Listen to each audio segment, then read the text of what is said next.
Hello and नमस्कार, स्वागत छ तपाईलाई टेकमार्ट च्यानलमा। आज म अनबक्सिङ गर्न गइरहेको छु एप्पलको MacBook Pro M1 सिरिज।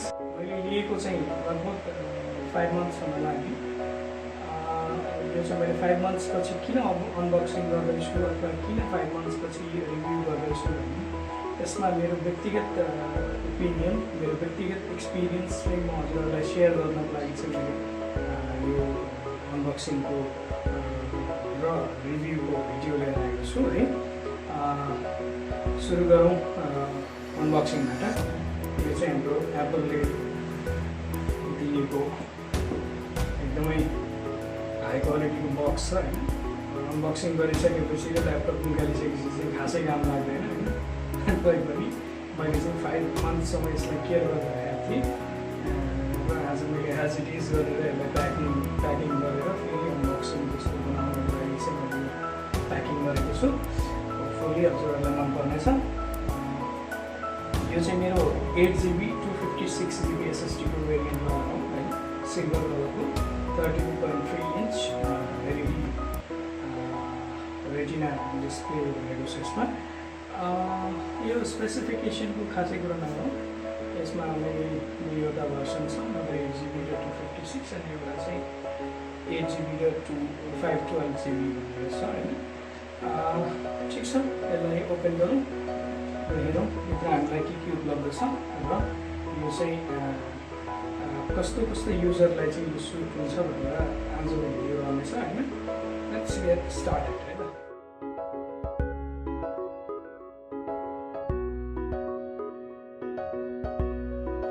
यो चाहिँ हाम्रो सिंगल बक्स छ होइन, यसलाई साइडमा राख्यौँ र यो हाम्रो ल्यापटप रहेको छ, यसलाई माथि हेरौँ है।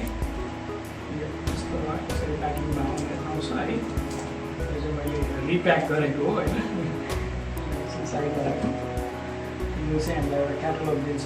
क्याटलगमा चाहिँ हाम्रो कुराहरू हुन्छन् होइन, स्टिकर्सहरू पनि हुन्छ। साइडमा राख्यौँ र हामीलाई एउटा चाहिँ हाम्रो 15 वाटको रहेछ होइन। 15 वाटको दिएको छ, जसलाई हाम्रो यस्तो गरेर एउटा केबल दिएको छ है, टाइप सी केबल दिएको छ एउटा चाहिँ है। यस्तो किसिमको यसरी चार्ज गर्न सक्छौँ है। यो केबल चाहिँ धेरै ठाउँ युज हुन्छ है।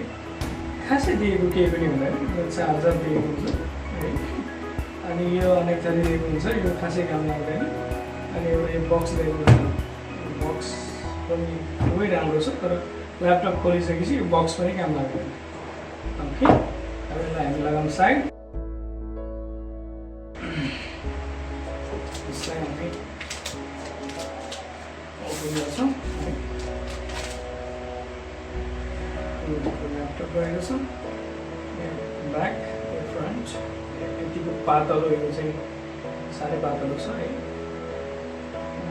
यो मैले चाहिँ किनेकै दिन मैले चाहिँ यसको यो प्रोटेक्टर गार्डहरू लगाएको थिएँ एप्पलमा है। तपाईँलाई त्यो चाहिँ यो एप्पलको यो प्रोटेक्टर कसरी लगाउने भन्ने विषयमा चाहिँ थप जानकारी चाहिन्छ भने माथि आई आइकनमा हेर्नु होला है। त्यो सम्बन्धी पनि भिडियो हालेको छु र यो मैले आफैले एप्लाई गरेको छु होइन, मैले एप्पल स्टोरमै एप्लाई गर्नु गइरहेको है, जसको कस्ट चाहिँ अराउन्ड 5500 समथिङको छ होइन। ओके, यसरी हाम्रो ल्यापटपमा यो किसिमको पेपर दिएको हुन्छ, यसलाई यसरी ओपन गरौँ। ओपन गर्न साथ तपाईँको ल्यापटप ओपन हुन्छ है। त्यसपछिको प्रोसिजर भनेको तपाईँले सेटअप गर्ने, यता गर्ने टाइपको हुन्छ है। अनि यसमा चाहिँ हामीलाई चाहिँ फिङ्गरप्रिन्ट दिएको हुन्छ है। यो धेरै नै सजिलो हुन्छ, पासवर्डहरू हामी गर्नु पर्दैन है। अनि पासवर्ड पनि फेरि कस्तो हुन्छ भने सफारीमा मात्रै यसले सपोर्ट गर्छ, तपाईँको अरू कुनै ब्राउजर युज गर्नुहुन्छ भने सपोर्ट गर्दैन। र हामीहरूले चाहिँ सफारी त खासै युज गर्दैन, गुगल क्रोम नै युज गर्छौँ। त्यो कारणले गर्दाखेरि यो चाहिँ हामीलाई अनलक गर्नु बाहेक अरूमा केही पनि काम लाग्दैन। ओके,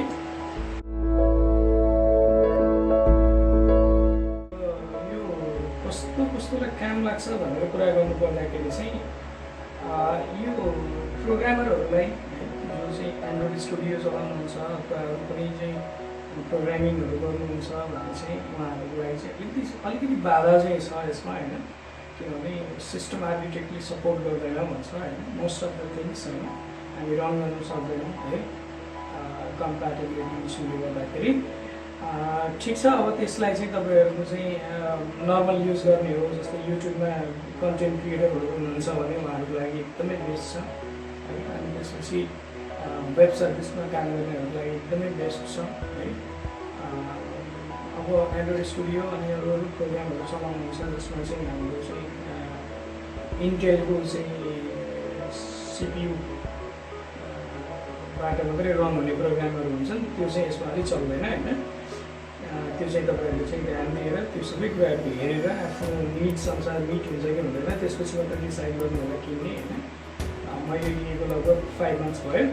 मैले लिँदाखेरि चाहिँ मेरो एन्ड्रोइड स्टुडियोमा चाहिँ एन्ड्रोइडको चाहिँ हाम्रो सिमुलेटरहरू हुन्छ, सिमुलेटर चल्दैन होइन। त्यो कुराहरू चाहिँ तपाईँले चाहिँ ध्यान दिएर हेरेर मात्रै आफूलाई के प्रोग्रामहरू चाहिन्छ भनेर चाहिँ पहिला मेक स्योर आफू स्योर हुनुहोस्, अनि त्यसपछि बल्ल तपाईँले चाहिँ यसलाई चाहिँ पर्चेस गर्नु होला होइन।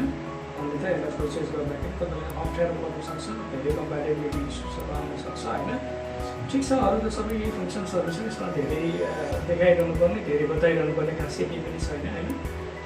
जुन पुरानो हो त्यही नै हो, खालि यसमा चाहिँ अब M1 भनेर चाहिँ एप्पलको चाहिँ आफ्नै चिप त्यसमा हालेको भएर चाहिँ अलिकति बढी यसलाई हाइलाइट गरिएको छ होइन।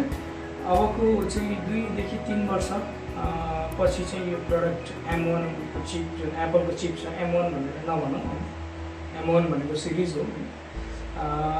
एप्पलको जुन नयाँ चिप छ त्यसले चाहिँ 2 to 3 इयर्समा चाहिँ सबै कुराहरूलाई चाहिँ कभर गर्नेछ भन्ने आशा गरौँ होइन।